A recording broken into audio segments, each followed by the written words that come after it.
Hi everyone and welcome to the Icehouse Webinar. Today we're with Icehouse coach Melissa Wragge. She is the founder of Tensegrity and today she is talking about the future of business. We're actually going to follow up this webinar with a podcast with Melissa to get to know her more as an Icehouse coach who's been with us for many years, but I think it's time to get to know her interests and what she specializes in, and also back up this future of business idea because it's such a great topic. We'll learn and dive into it today. But we've heard a lot about future of work, especially with COVID, but what is the future of business?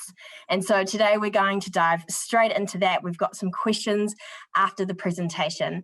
But yes, Melissa, take it away. We'd love to hear more on this awesome topic. Oh, fabulous. Thank you. Actually, let me introduce you more, sorry.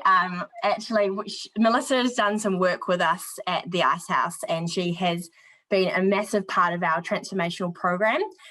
She did a big fact-based build to hear from our community and has helped us with some digital transformation and what the future looks like for the Icehouse. And on that, Melissa is one of New Zealand's leading business redesign specialists. She's been an advisor and business coach for the Icehouse for a number of years. She also teaches master's students at Tech Future Labs in applied innovation and is an accredited regional partner business network service provider. They are awesome and especially were during COVID. So she's worked with a number of high growth startups. Melissa has 25 years plus leading large scale business transformation and innovation programs.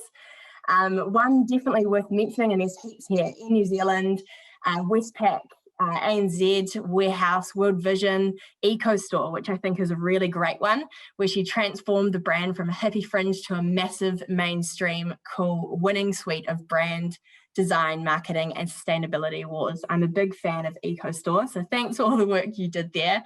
And like I mentioned, she's really helped steer the Icehouse and what the future of the Icehouse look like. Melissa is a passionate, conscious capitalist who believes in business as a force for good, which I absolutely love, so passionate about that. And she spent lockdowns last year translating her IP into methodology to help business get FutureFit for the future of business. And so, like I said before, today she's here to talk to us about the future of business beyond the future of work. So there you go, Melissa. Oh, fabulous. Thank you, This whole notion of future of business really came up. Like you said, I was downloading my IP last year during lockdowns, and at the time I was just reading about the K-shaped recovery and everything that was going on in the world, and there was a lot of sort of navel gazing and future forecasting going on, and the big four, and you'd hop onto these websites, you get your feeds in, and everything was very much shaped around future of work. And it really got me thinking about how these are great conversations, don't get me wrong, absolutely fantastic conversations, but there are bigger conversations to have, and I think that's particularly relevant for us here in New Zealand, particularly off the back of the Productivity Commission. And sometimes we fall into the trap of playing a small game, and so this is about actually giving ourselves permission to play a bigger game, and that's where Liz, within the Icehouse team was, hey, this whole dichotomy between future work, future business. Melissa, can you share some more? So that's the background to today. So I've pulled some slides together for you. We'll dive into those, but I'd love to just sort of come out and then chat with you at the end and questions. Totally. And what you've got. So totally. Shall we dive in? Yeah, let's dive in. I'm very excited about this webinar. It's gonna be good, people. Buckle in. Yeah, buckle in. Okay, so I think I need you to share a screen on your side before I can if you can enable me to share that. Yes. Is that? Yes, fabulous, amazing. Okay, so if I hop into this, and alrighty, Okay, can we see that? Now, is that a big screen? Hold on, you might be. Can we see that fully? We can. Yeah, that's perfect. Awesome. Yeah. Oh, good. Yep. Okay.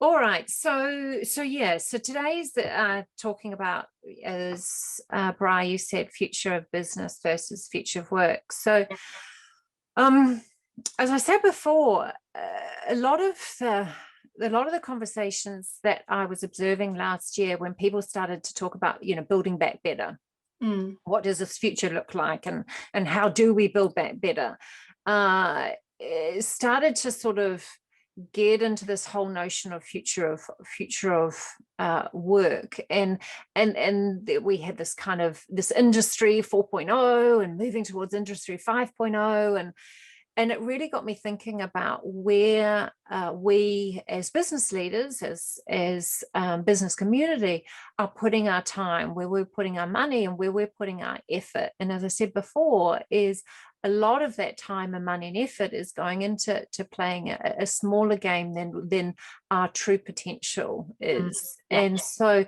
I kind of mapped this out just really to help the conversation. And it's kind of looking on the x-axis, it's looking at what are the current market forces, and then moving beyond those to future market forces. And this is about where the market is going, and I'm talking about the financial economy and the real world economy. I'm talking about price signals that aren't yet factored in, but will be really, really soon.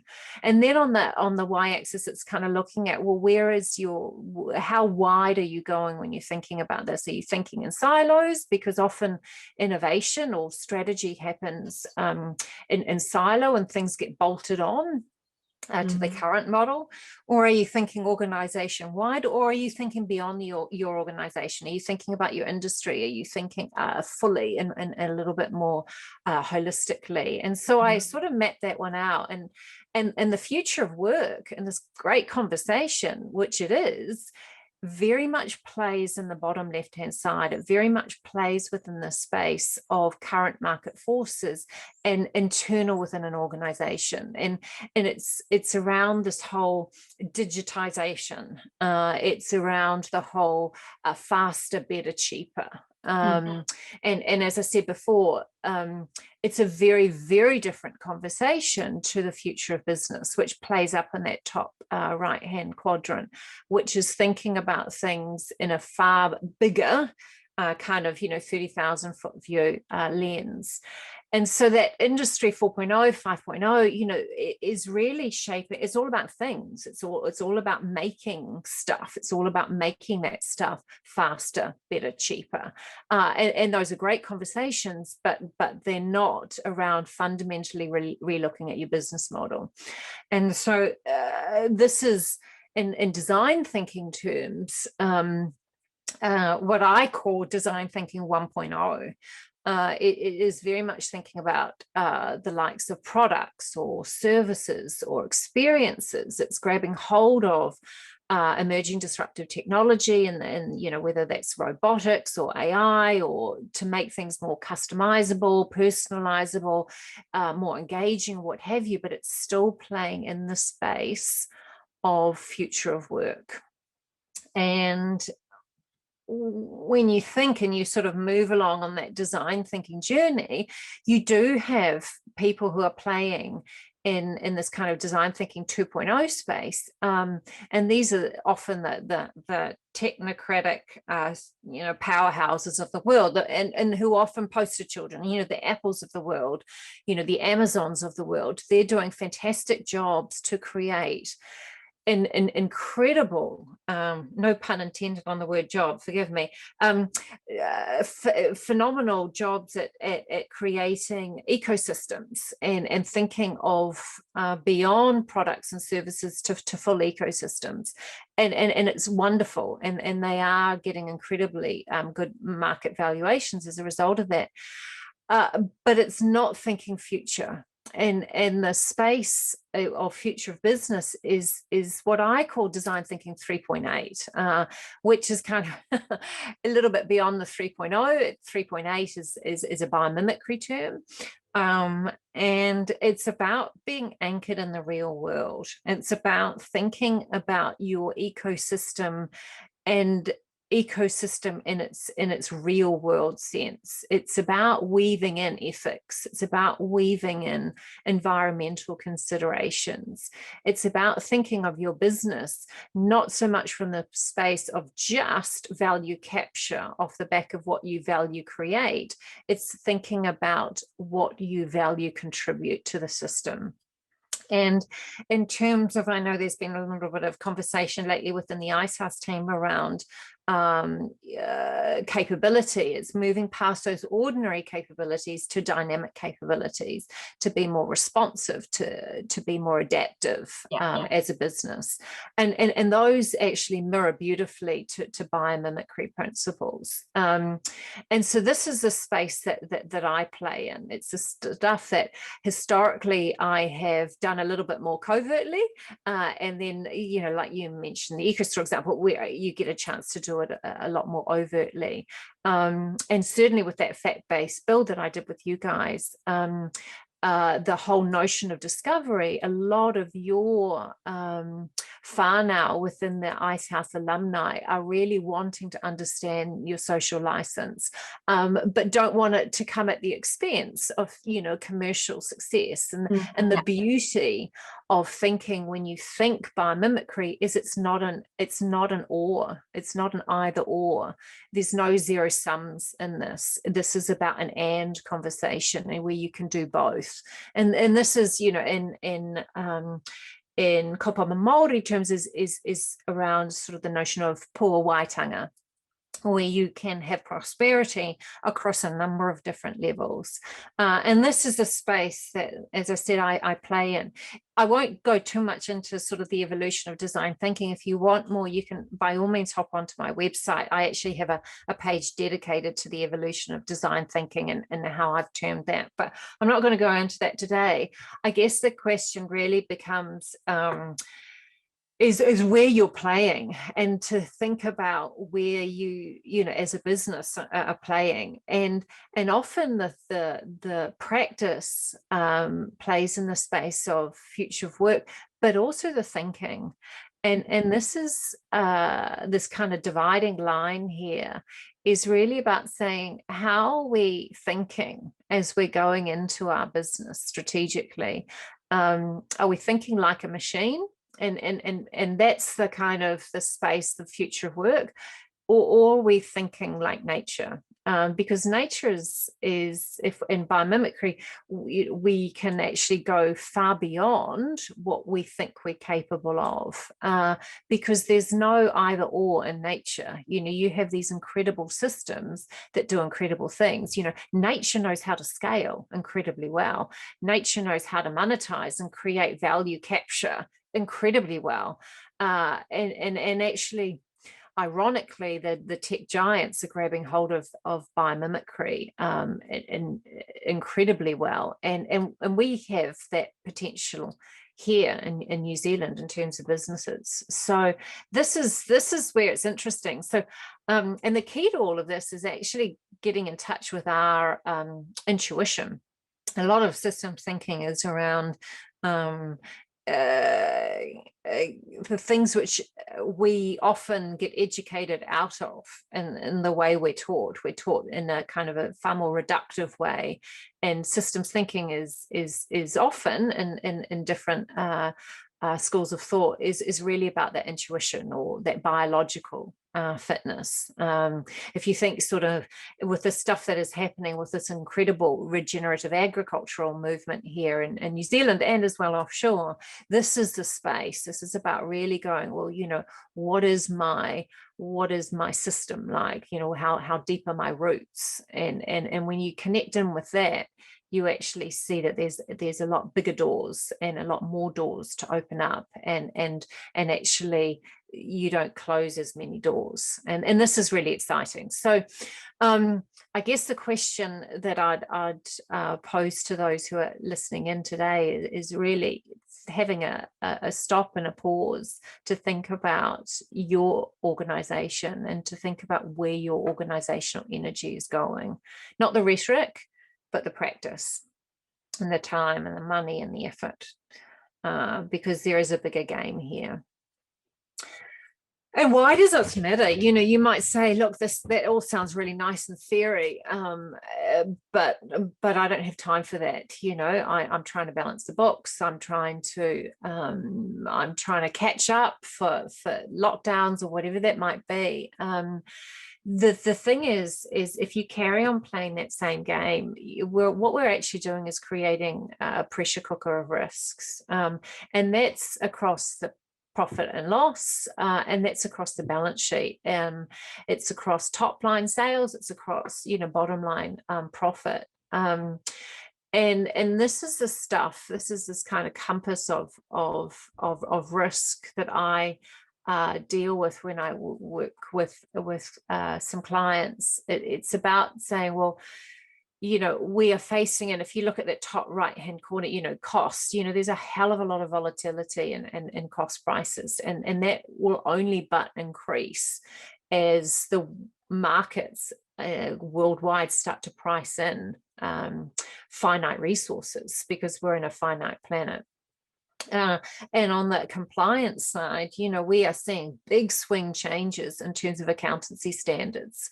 We are seeing from a legal risk perspective, if you're not kosher in your operations, if you're off, you know, got stuff that's happening out of mind, out of sight, and you think you're immune, we're seeing individuals, we're seeing communities taking companies to court. An interesting one out of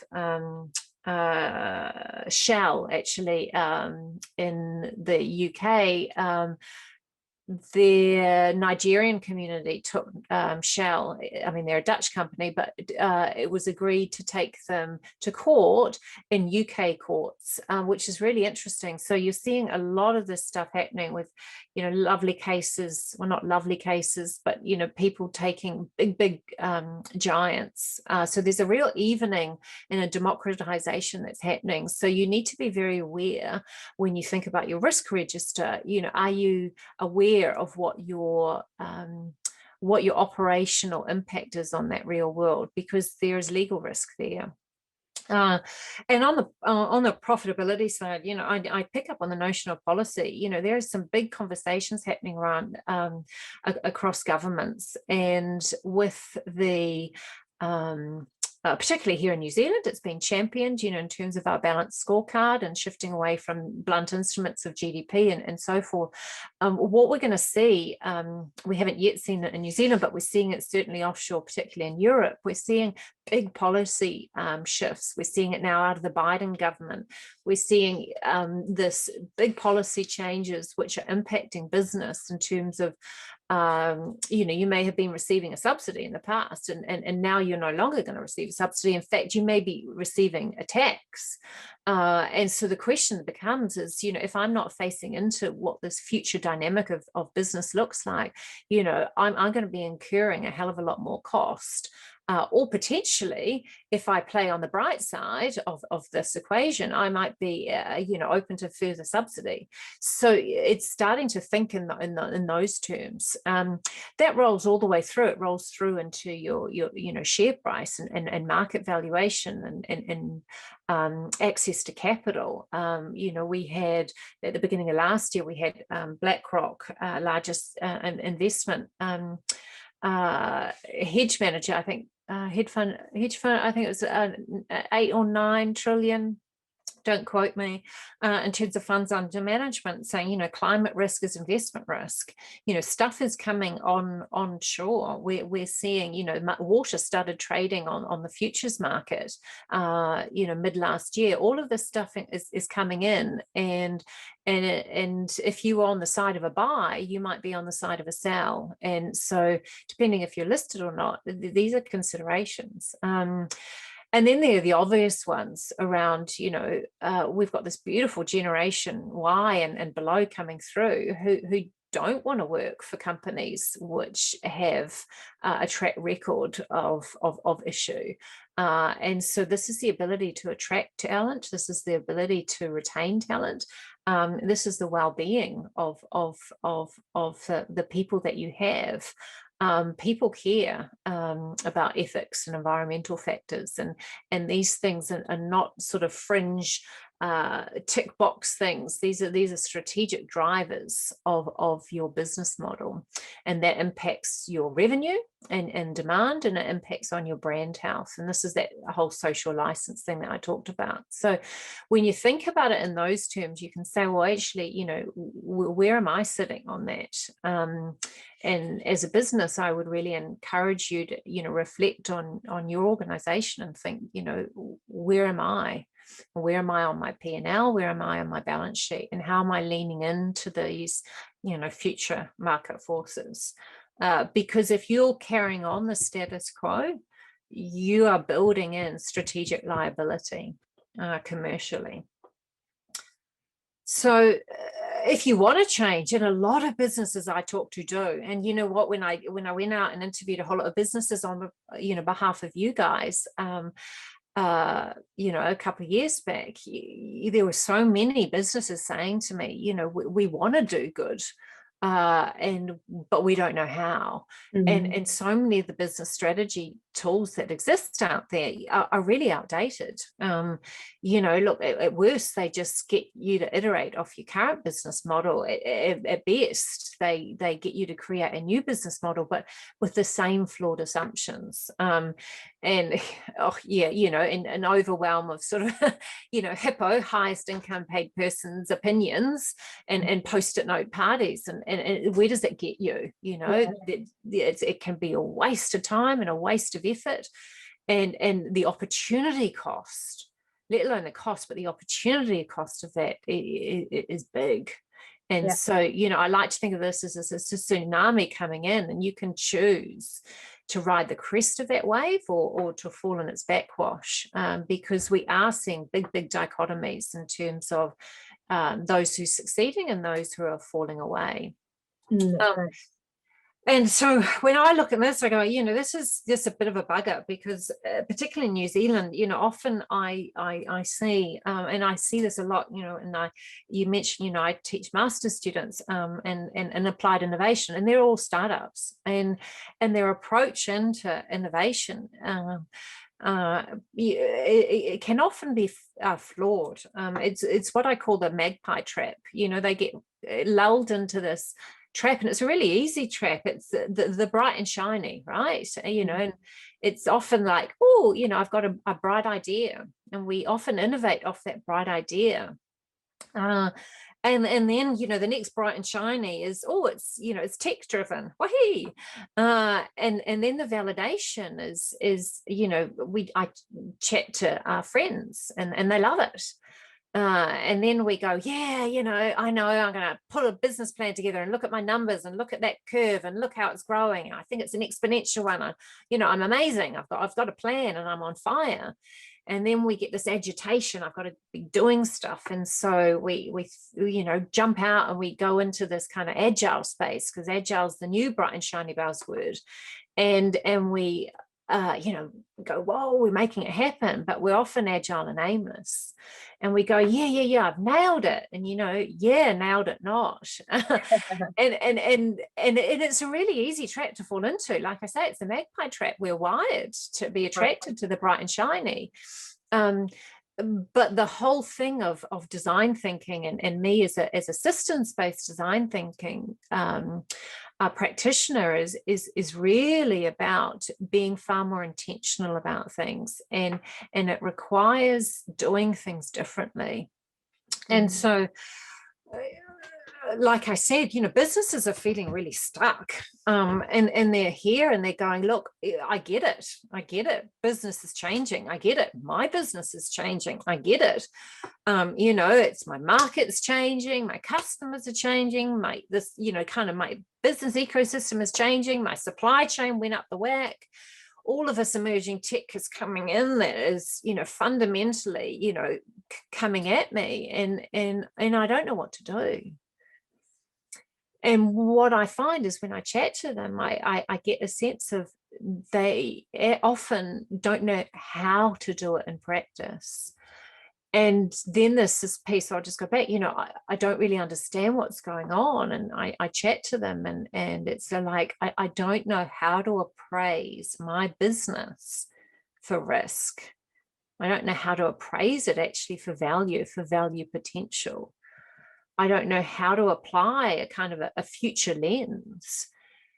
And we're not taught this, it's not a fault of business. We're just not taught this stuff. We are taught a very old way, and the tools are outdated, as I said. And that's tough, because it puts businesses in this real bind where they're feeling restless, and they want to change, but they can't. It's hard. It is really, really hard. And it could be daunting as well, which is shit, I'm facing into all this uncertainty, I'm facing into this complexity, I'm facing into all this volatility, and everything's changing, and I don't know actually what the future means for my business. I'm afraid, because being a CEO or a business owner it can be a really lonely place, and particularly when you're a leader and you feel you have to have all the answers, right? And people are coming to you for guidance, and not being able to have those answers and the vulnerability that comes with that is tough, right? And the fear of failure, this came up in the Productivity Commission, particularly here in New Zealand. We have this deep fear of failure. And we haven't reframed it in our hearts and our minds in terms of this whole sense of all we're doing is experimenting, and it's the odds, and we experiment and we test and learn. It's all failure is, and we just need to reframe that. So it's kind of, again, just a questioning in for you, if you're listening in, is to think about, where are you at? Where is your business at? And where are you at as a person? Yeah, because this is a personal thing. Like I said at the beginning, how are you thinking about this? Because the key to this is really tapping into you as a person, into your intuition. I think it's awesome that you brought up that idea of business owners being afraid to fail or not have all the answers, because they're at the top and people are looking at them. Because when you think about it, that is what's holding them back to make this change or step into something new. Because when they step into something new, it's new, and so they don't get it, they don't understand it, and they have to go on a personal journey and ask the questions and keep asking the questions to actually change the business model. But that is so much harder than going ahead with what you've done for years and years and know the answers to, and can answer, you know what I mean? So it's absolutely, because it takes you out of the comfort zone into well past the stretch zone. It's into the wobbly zone, right? Yeah, totally. And it's yucky, and particularly when the advice that you're given and what the other people are doing and the models that you look to or the books that you read, no one is bringing it all together. And this is the stuff that I guess agitates me, and why I'm on this mission, to help businesses lean into this, because when you bring it together, the upside is huge. But as I say, it plays a different game, right? When you are designing for this, it's like when you go from playing basketball and all of a sudden, you're thrown onto a netball court, and you're like, well, same, it's a ball, it's a team, there are hoops, and you're going, no, so not, right? The rhythm of it is different. The way you place yourself is different. The way you interact with your players, your teammates, is different. It's a different energy. And, it's like, what was it when Michael Jordan went, from basketball to baseball, wasn't it? He had to completely relearn. And we build up, like you were saying, Bri, domain dominance. We are honed at our specialized skills, and we are bloody good at them. And then we're lifted out of that, and we go, oh, and it's scary. It really is. And I think acknowledging the people in us and the journey that any business transformation is a personal transformation. I think, again, it's a notion of manaakitanga. It's being gentle on yourself as you go through that process. and giving yourself permission. It's being intentional, sure, but giving yourself permission to be still, giving yourself permission to ask yourself different questions, and then actually to tap into yourself to how does that make you feel. And we don't do that a lot, because we very rarely give ourselves permission. And so this kind of different business, I talk about it as kind of different optical lenses, because it's, it's those different roles. The different roles require the different questions to ask, and the different decisions that need to be made. All those constructs around risk are fundamentally broken.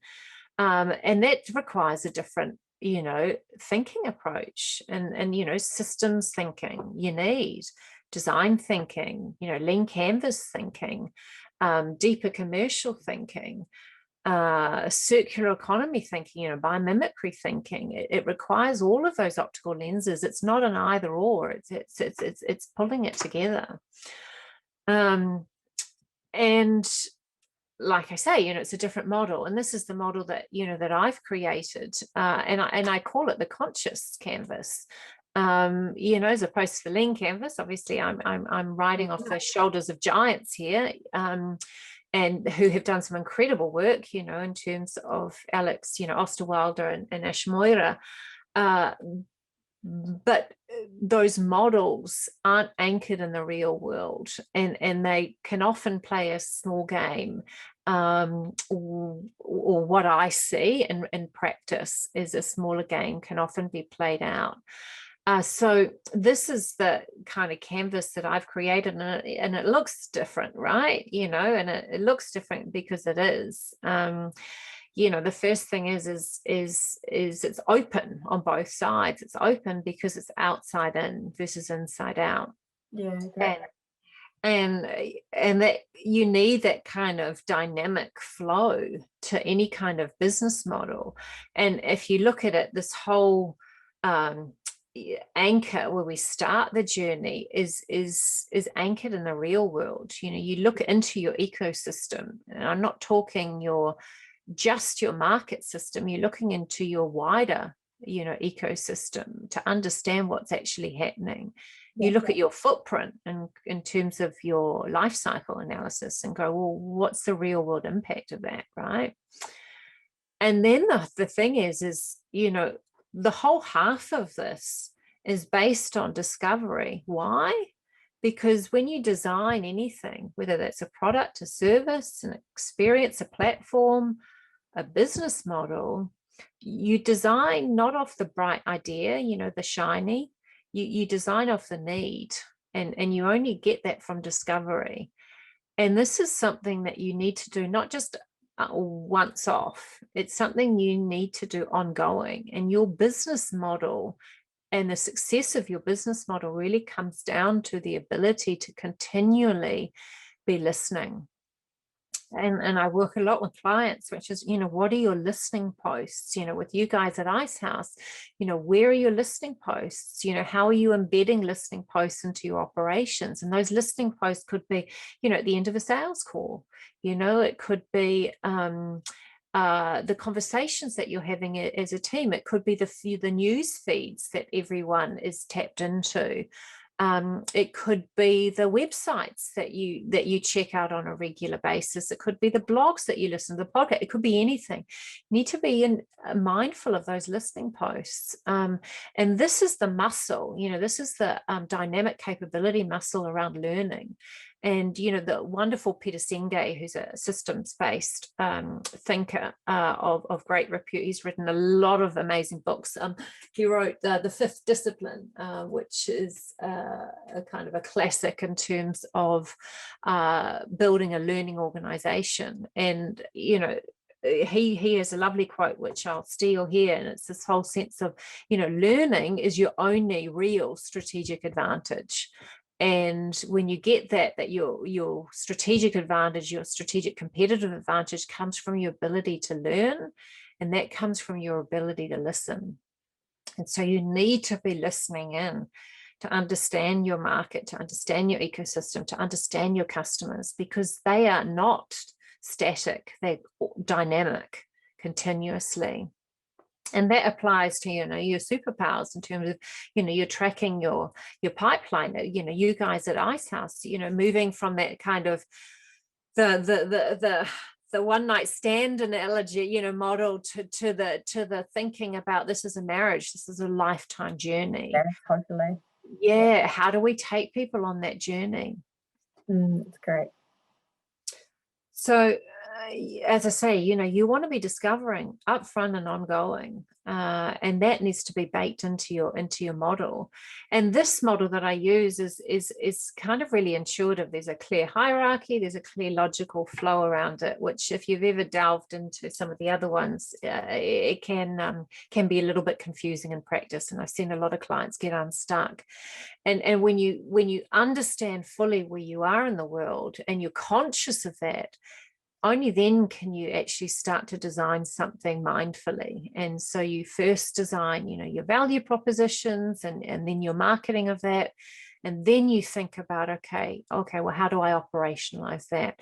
And that's an age-old sort of two-stage process. You know, Harvard Business School, way back when, was, you know, you first design your value and then you think about your business model. Same here. What I have with my model, I actually bring monetization right in, and I weave it directly into value proposition, because the value exchange between your value creation and your value capture is actually two sides of the same coin.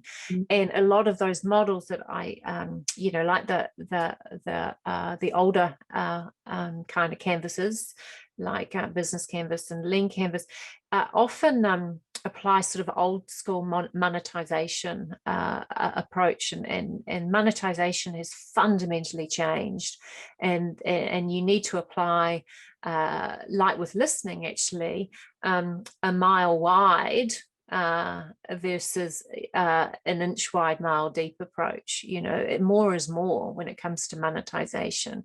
Same with listening, more is more. And again, it's not an either or, it's an and. So this is the canvas, the canvas that I have used for a number of years, and I've just sort of made it a bit pretty now to you know, in the space that I'm now, in terms of helping more businesses, and it's really about moving past sustainability to regeneration. And the agribiz, you know, and the regen agribiz space is doing that just superbly, and we could learn a lot from them.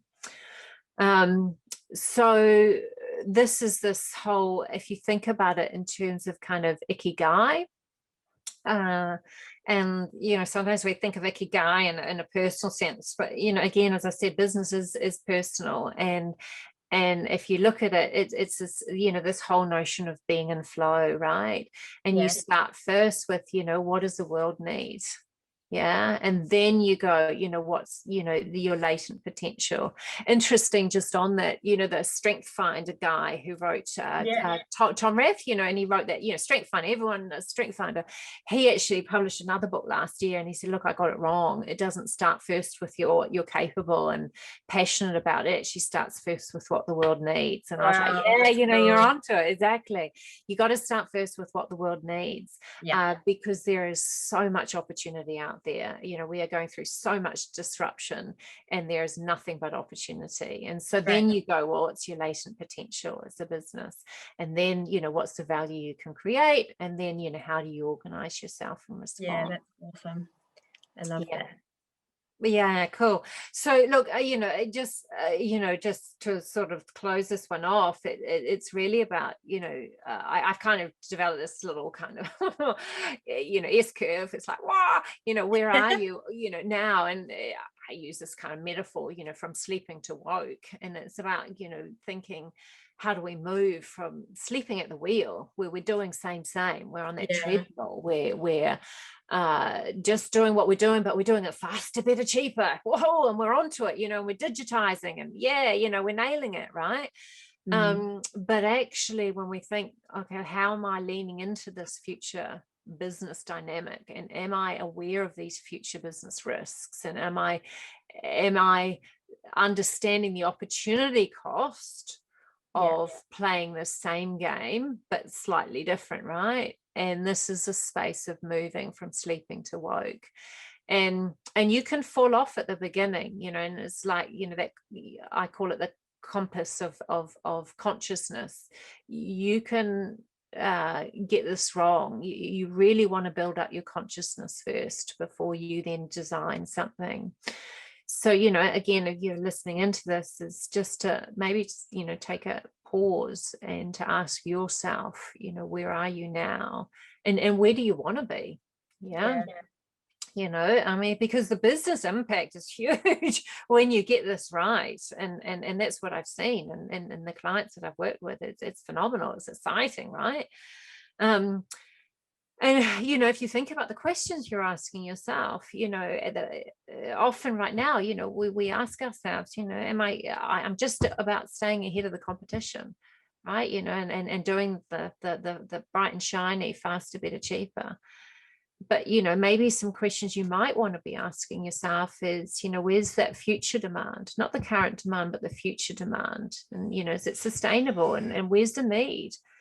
In the biggest sense? And whom am I serving in its biggest need? And am I thinking the wider market context? Am I thinking globally? Because we don't play in a national world anymore. You know, COVID is massively, you know, put that on steroids. You know, your competition is not your core compete that you've considered for a while. No, you're playing on a global stage. So you need to be aware of that, you know, and you need to be aware of who's in your ecosystem and what's at play, and what are all the interrelationships that are actually happening there, and how is it affecting your risk profile, and how is it affecting your value, you know, potential. And then you start to say, no, I'm not about building unfair, you know, competitive advantage. You know, it's playing a small game. You know, that really agitates me, because what you're doing when you play that game of unfair advantage is you're relinquishing all your agency. You know, you're letting other people determine your success. No, ignore that. You know, start thinking about a deeper market advantage, a deeper strategic market advantage, and what's the role that you could play in that. And then you start to think, you know, like I said, the monetization of those old models, you know, you want to think about monetization strategically, you know, and I did this with you guys, you know, you know, your monetization model was really, really narrow, and you want to go broad, and you want to go deep, right? And you were narrow and shallow, right? And so then you start going, well, the assets that maybe I've clutched onto, you know, my IP or what have you, you know, these are the things we're all, you know, often taught by our trusted advisors, our management consultants, or our lawyers, or our bankers, you know, and they grab hold of these kind of strategic assets, and the rules around that have fundamentally changed. You know, your strategic assets often rely in your brand, right? And this is what, you know, again, I was talk to you guys about, and where you have incredible potential, and what you're leveraging now, which is amazing, right? And you got to think scale. And as I said before, you know, nature scales beautifully, and you know, we as business can do that too. And then you move up into, okay, well, am I actually creating a new, you know, business paradigm for me, or am I creating a new market paradigm? Right. And this is the in dynamic capabilities, the sense, seize, and transform. It's the sense, seize, and transform your business, the sense, seize, and transform an industry. And this is the crest of the wave stuff, right? And the stuff that is the biggest opportunity here is the contribution to the real world, right? Yeah, because there's big stuff happening, huge, big, you know, mega trends. You know, I won't go into it here, but, you know, I run a whole workshop, you know, on future forces, and there's big commercial opportunity here. And then, you know, when you think about brand, you know, this is beyond, you know, the bright and shiny of the, you know, beautiful designed micro moment. You know, you're thinking about creating legacy brand leadership. Awesome. And you know, this is the Patagonias of the world, or the EcoStore. You know, this is these players. And you know, what is it that CEO of Patagonia says? You know, every time I think about doing what's right for the environment, I end up making more money. it's same. Actually, and was mind blowing. Finishing it, someone at work, gave it to me to give it a read, and it took a while to read it, but man, that's because I was taking notes and taking photos on my phone of awesome quotes. So totally. I know, right? Completely. And you know what? Me, I'm a self-declared conscious capitalist. I read that book, Conscious Capitalism, which was written by the founder of Whole Foods, now that's been going, since the 70s, on really strong principles. Now Whole Foods was bought out by Amazon in the largest cash purchase, the other year, 14 billion, whatever it was, don't quote me, but when you do things right, you are building an incredible trajectory of commercial success. Yes, and I think that's so important to mention because you've mentioned it before, but so many business owners go, yes, but what about the profit? Or, will this mean I have to sacrifice profit? But I so believe, I'm sure much like you, that it's actually the opposite of that. Like this is where the world is heading. This is where my generation, the generation under me, cares so much about, and where, the next generation that will be buying and creating businesses. And this is totally where it's heading. And so very passionate about this alongside you, but it's fabulous. Great. Yeah, it's totally. Yeah. And and here's the thing, is so often when we go to invest, like I said before, we invest in IP and that's still taught out of the likes, forgive me, out of Callahan, which is, investing in that IP. And yes, that's useful, but not if it stops you from playing a bigger game, right? Same with infrastructure. We're taught to own things. We have this whole, notion of ownership, and that's not the world. You want a partnership models. You want to be able to partner. If you look at the sharing economy, if you're not across the sharing economy, read up on the sharing economy. The sharing economy alongside the circular economy, these are big economies, and they're fundamentally changing the game. Historically, if you got into business, energy was expensive. Well, energy is damn cheap. Knowledge was expensive. Well, access to knowledge is damn cheap, right? Talent and smarts, you had specialized skills. Well, no, it's cheaper. Your ability to gain smarts yourself is damn cheap. So all of those things are fundamentally turned. So there's such incredible opportunity now to reinvent yourself, to transform yourself, without actually costing a whole heck of a lot of time and a whole heck of a lot of money. It's about being smart, and as I said before, being intentional, and that's the thing, which is this last point, is continuously learning. And of all the muscles to flex, you want to continue flexing the muscle of your learning, your ability to explore, and your ability to experiment.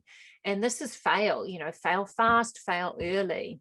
And if we can reframe that, if we as in New Zealand businesses can lean into that uncertainty, if we can be open to seeing failure as just part of the course of experimentation, we will be infinitesimally stronger. I love that.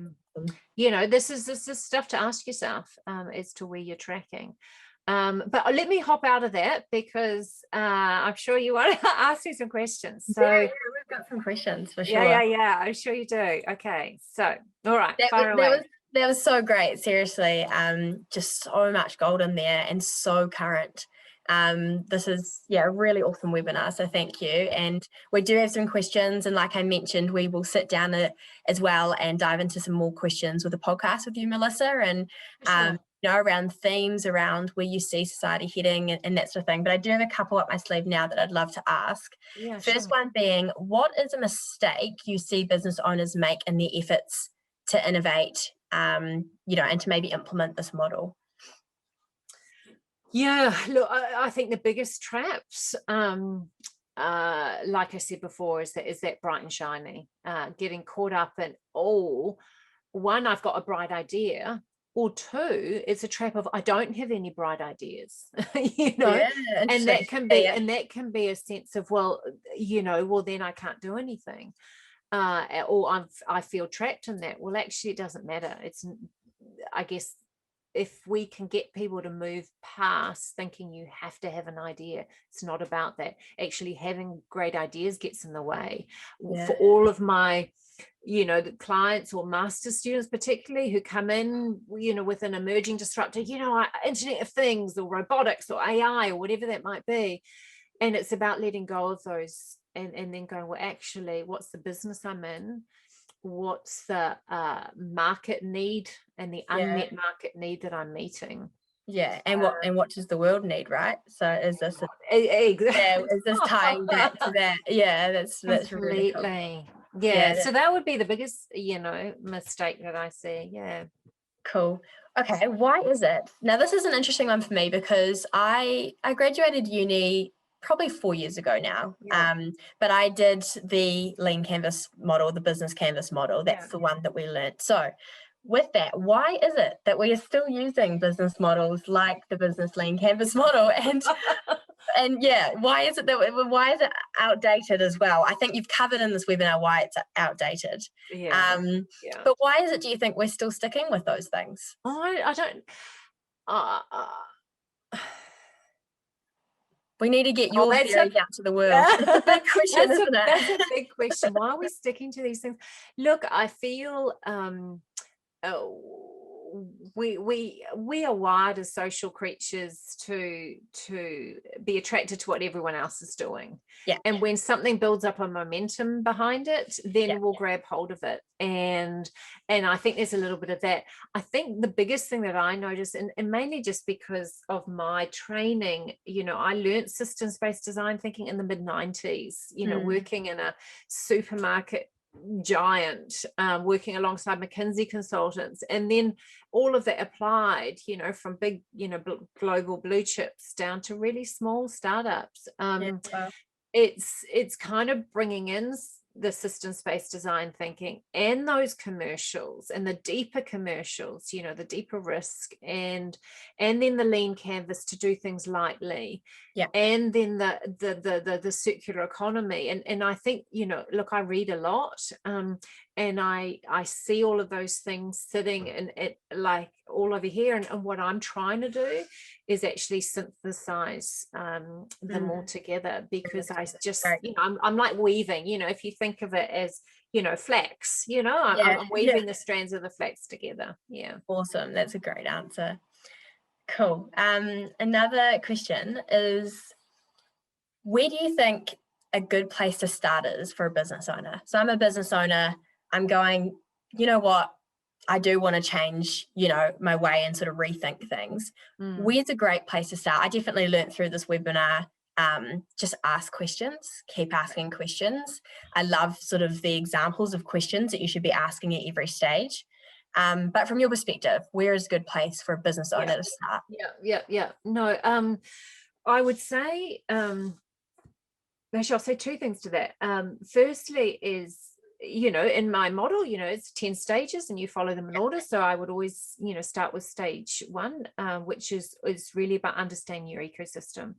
And so often, people go, oh, okay, well, who's who in the zoo? And they'll quote competitors. Well, that's great. You want to look at your market dynamics, the size of the market, how big is it growing? What's it like offshore? Who are the players in that market? Then you want to look to, all of the different players, competitors, substitutors, all of that kind of thing. You want to look in your industry, on the supply side as well as the demand side. You want to then look at your market forces and future forces. We in economics, we use kind of an acronym called PEST. It's political, environmental, social, technical, environmental. You want to look at all of that. So starting there, it's like if you're a farmer, you start first with, what is my soil like? Right. What's the biota of my soil? How deep are my root systems? What is my humus levels in my soil? You start there. You've got to anchor yourself in time and place. It's the maramataka. So that would be the first part. I think the second part is to give yourself permission. I love that. But I don't think we give ourselves permission enough. Permission to fail as well, and keep working at it and not have to be perfect from the start. I think that's so important. I love that you touched on that.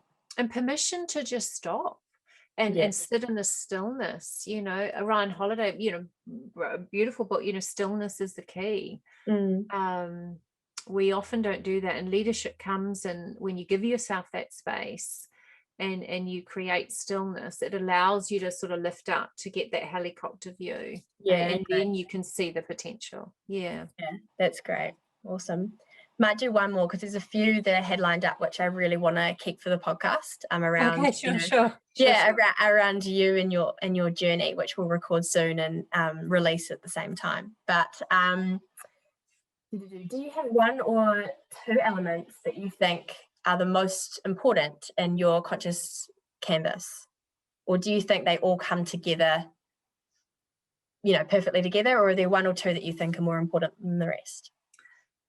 Yeah, I probably have touched on this already. All the stages are important. You know, I mean, in the model, you'll see 9 up there on the conscious canvas. 10 integrity is 10. There's 10 methods, and the 10th step is strategy, right? And what I'm saying is, you don't do strategy. You don't focus on your delivery or what you're going to develop up until you've gone through the process of discovery, distillation. That's your Simon Sinek's why, you know. But you've got to do your who before your why, and then what you design up, and then what you define in your business model. It's only then that you do your strategy. So I wouldn't. All those parts are needed, and they're all needed in that order. For startups, sometimes you can play around with some of the discovery elements, but you need to be really intentional with that sequence, because the hierarchy exists for the reason. You know, I have worked with so many clients who have invested time in the technology or in the marketing or the branding or the recruiting the right people. And they haven't asked themselves questions, and they waste time, they waste money, and the opportunity cost of that is far greater. So that would probably be my answer. And as I said before, you know, the key is giving yourself the permission. Yeah, great. That's cool. Awesome. I'm blown away by this webinar, Melissa. Thank you so much. My pleasure. There are a couple more questions here, but like I said, I really want to keep those to your journey, how you've got to this line of work, you know, what you specialize in. And I think we'll keep that for that. But there's so much in this webinar for us to soak up, and so thank you for doing that. And it's definitely worth mentioning that you are currently working with Liz and the Icehouse team to integrate this into something that we do through the Icehouse in a practical sense. That's really cool for our business owners to know that if you've watched this webinar, you're sort of thinking, you know, where do I go from here, or what's my next step? There will be an option at some point. Nothing set in stone yet, but definitely working towards that, which is really exciting. So so that's awesome. Thank you, Melissa, for your time, and I hope those watching and listening definitely learnt lots and are leaving excited with lots of energy about what the future of business looks like. So thanks, Melissa. Amazing. All right, fantastic. Ka kite.